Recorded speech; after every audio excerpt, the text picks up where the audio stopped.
7 தமிழ், பொறுப்பும் பொது நலமும். இது பூவாளி நிகழ்ச்சி. மாடி விவசாயத்தில் மனநிறைவும் பொழுதுபோக்கும் ஏற்படுவதோடு அது ஒரு உடற்பயிற்சியாகவும் அமைந்து விடுகிறது.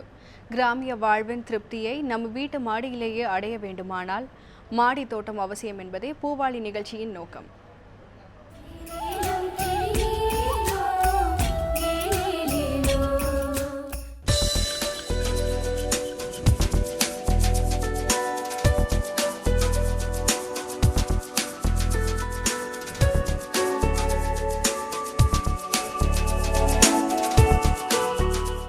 என் பேர் கிருஷ்ணமூர்த்தி. ஆக்சுவலாக ஒரு ப்ரைவேட் கம்பெனியில் ஒர்க் பண்ணிவிட்டு இப்போ ரிட்டையர்மெண்ட் ஆகிட்டேன். ரிட்டையர்மெண்ட்டுக்கு எனக்கு இப்போ அடிப்படையான பொழுதுபோக்கு படிக்கிறது, மற்றபடி டிவி பார்த்துன்னுக்கிறதா இருந்தது. ஒரு ஆர்வ மிகுதினால இந்த மலைத்தோட்ட பயிர் சொல்லிட்டு தமிழக அரசுக்காரங்க இந்த மண்ணில்லா விவசாயம் அப்படின்னு ஒரு கிட்டு டிஸ்ட்ரிபியூட் பண்ணாங்க. உடனே அது மேலே ஒரு ஆர்வம் ஏற்பட்டு உடனே நம்ம ஏன் செஞ்சு பார்க்கக்கூடாது அப்படின்ற ஆர்வத்து மேலே இதை ஆரம்பிக்கும் போது என்னுடைய நண்பர், இதே அப்பார்ட்மெண்ட்டில் இன்னொரு நண்பர் மிஸ்டர் முருகன் சொல்லிவிட்டு நாங்கள் 2 பேரும் சேர்ந்து ஆரம்பித்து முதல்ல ஒரு 20 தொட்டி தான், 20 பேக் நாங்கள் ஒரு கிட்டு வாங்கி ஆரம்பித்து நல்ல விதத்தில் நடந்தது. இதில் பேசிக்காக நாங்கள் முயற்சி பண்ணும்போது முதல்ல ட்ரை பண்ண கரிகாய் வெண்டைக்காய், ஏன்னா ஃபெயிலியர் இல்லாமல் இருக்குன்றதுக்காக வெண்டைக்காயை ட்ரை பண்ணோம். அதன் பிறகு நாங்கள் ட்ரை பண்ணது பாகற்காய், கத்திரிக்காய், தக்காளி அண்ட் மிளகாய். இந்த வெரைட்டியெல்லாம் நாங்கள் ட்ரை பண்ணும்போது எங்களுக்கு ரொம்ப மனசுக்கு ரொம்ப சந்தோஷமாக இருந்தது. ஏன்னா எனக்கு கொஞ்சம் பூக்கள்லாம் வச்சு நான் சாமி கும்பிட்ற பழக்கம் உண்டு. ஸோ சாமி கும்பிட்றதுக்கு எல்லாம் பூ போய் வாங்கிட்டு வருவேன் தினம். சரி, நம்மளே ஏன் செய்யக்கூடாது சொல்லிவிட்டு செம்பருத்தி, ரோஜா, நாட்டு ரோஜாங்க, இப்படியெல்லாம் பூச்செடிகளை கொண்டு வளர்த்தோம். பூச்செடியில் வளர்க்குறதோட காய்கறி செடியும் சைடு பை சைடு வளர்த்துக்கிட்டு வீட்டுக்கு பயனுள்ளதுமாக காய்கறியும் மனசுக்கு திருப்தியை சந்தோஷமும் கொடுக்குற விதத்தில் பூச்செடிகளும் வளர்த்து என்னுடைய ஓய்வு காலத்தை உண்மையிலேயே ரொம்ப மன திருப்தியோடு நான் கழிச்சிக்கிட்டு இருக்கிறேன்.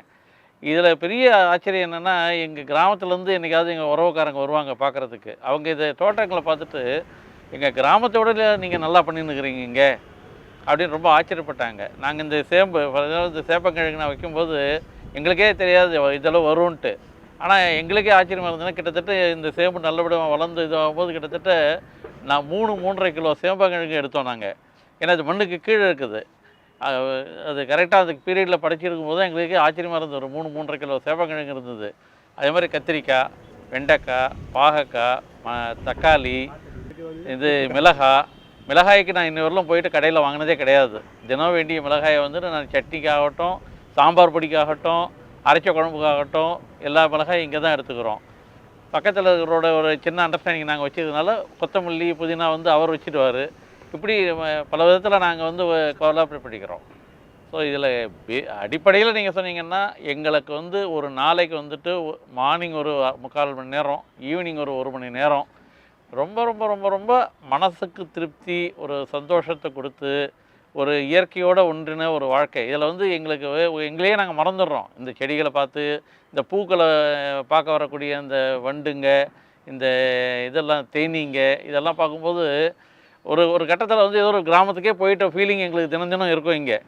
அது இது குறிப்பாக இந்த காலை வேளையில் நீங்கள் பார்த்தீங்கன்னா தெரியும், ரொம்ப ரொம்ப அற்புதமாக இருக்கும். காகங்கள்லாம் இங்கே உட்காந்துக்கிறது, இந்த மைனாங்க, இதில் இருக்கிற 1-2 பூச்சிங்களை பிடிச்சி தின்றுருக்க இந்த மைனா, இதெல்லாம் இங்கே நிற்கும்போது அது ரொம்ப மனசுக்கு என்ன சொல்லலாம், ஒரு டென்ஷன் இருக்கிற உலகத்தில் ஒரு டென்ஷன் இல்லாத ஒரு கிராமிய வாழ்க்கை வாழறது ஒரு ரொம்ப ரொம்ப ஒரு திருப்தி கொடுக்குற ஒரு விஷயம்.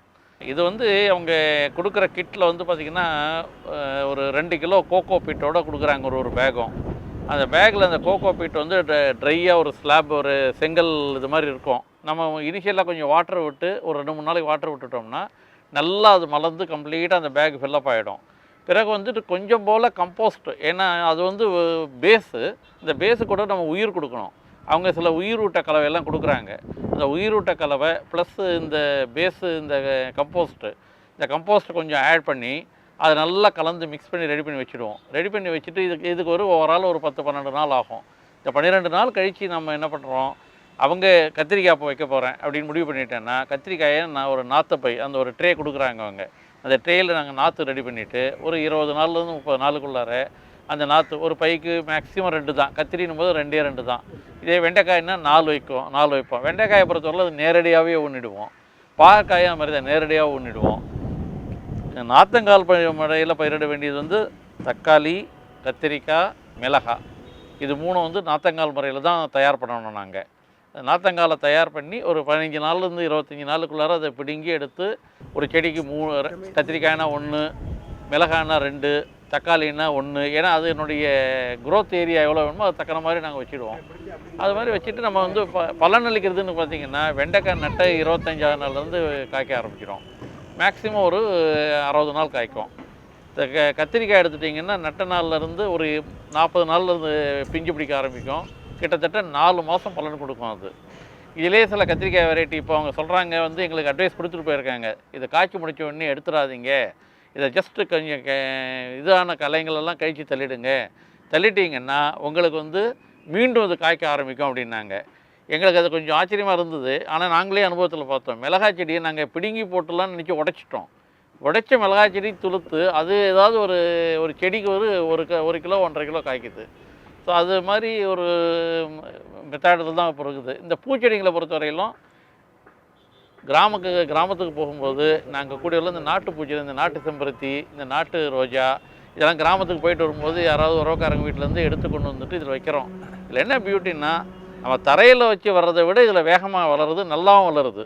ஏன்னா இந்த சாமந்தி வந்து எனக்கு தெரிஞ்சு சென்னையில் வந்துட்டு ரொம்ப 10 வயசாக வளர்த்தா தான் இது வரும். இந்த குறிப்பாக இந்த நாட்டு சாமந்தி இப்போ பாருங்கள் நீங்கள் இங்கே ஜஸ்ட் லைக் தட் நல்லா வருது. அது நாங்கள் ஜினியா, நாட்டு சாமந்தி, பால்சம், செம்பருத்திங்க ஒரு 5-6 வெரைட்டி செம்பருத்தி, ஈவன் செடி முருங்கை கூட நாங்கள் வச்சுருக்குறோம். ஒரு செடி முருங்கை செடி கூட வச்சுருக்குறோம். பிறகு நான் வந்து கொஞ்சம் ஹெர்பல் இதில் கொஞ்சம் இன்ட்ரெஸ்ட் இருக்கிறதுனால தவசைக்கீரை, முடக்கத்தாங்கீரை, இந்த மாதிரி பிரண்டை இன்னும் கொண்டு வந்து வச்சோம். அது சரியாக வரல, திருப்பி ரீஎஸ்டாப்ளிஷ் பண்ணுறோம். பிரண்டை, பிறகு வந்துட்டு இந்த சங்கு புஷ்பம், இதெல்லாம் நாங்கள் பேசிக்காக வந்து ஹெர்பல் இதனால் ட்ரை பண்ணுறோம். இது மாதிரி இதெல்லாம் வந்து இந்த நீட்டு காராமணி, இது பின்னாடி நீங்கள் பார்க்குறது வந்து ஒரு பெரிய காராமணிக்காய்.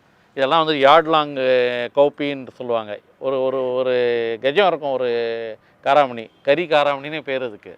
இதெல்லாம் வந்து நாங்கள் ட்ரை பண்ணுறதுக்கே எங்களுக்கே ஒரு ஆர்வமாக இருந்தது. செய்கிறதுல பலனளிக்கும் போது ரொம்ப சந்தோஷமாக இருந்தது. இந்த கீரை எல்லாமே மூலிகை செடி மேலே ஒரு ஆர்வம் இருக்கிறதுனால இங்கே துளசியே ஒரு 3 வெரைட்டி வச்சுருக்குறோம்.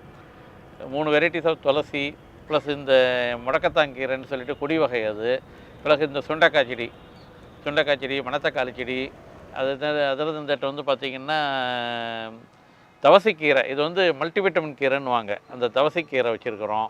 இதெல்லாம் வந்து ஒரு ஆர்வமேல நாங்கள் தயார் பண்ணி இங்கே பண்ணிகிட்ருக்குறது. இன்ஃபேக்ட் நாங்கள் ஒரு கொடியை கூட ட்ரை பண்ணோம். அது ஆனால் இந்த இடத்துல கொடி பரவுறதுக்கு கொஞ்சம் யோசனை இருக்கிறதுனால பண்ணலை அதை.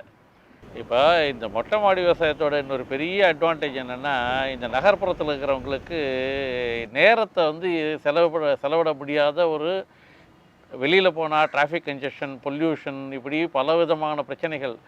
அப்போது ஒரு பொழுதுபோக்குகளே தொலைச்சிக்கின்னு வர்ற காலகட்டமாகிடுச்சு. இப்போ எங்களுக்கு இது வந்து ஒரு பெரிய ஒரு பொழுதுபோக்கு ப்ளஸ் மனநிறைவு தரக்கூடிய ஒரு சமாச்சாரம்.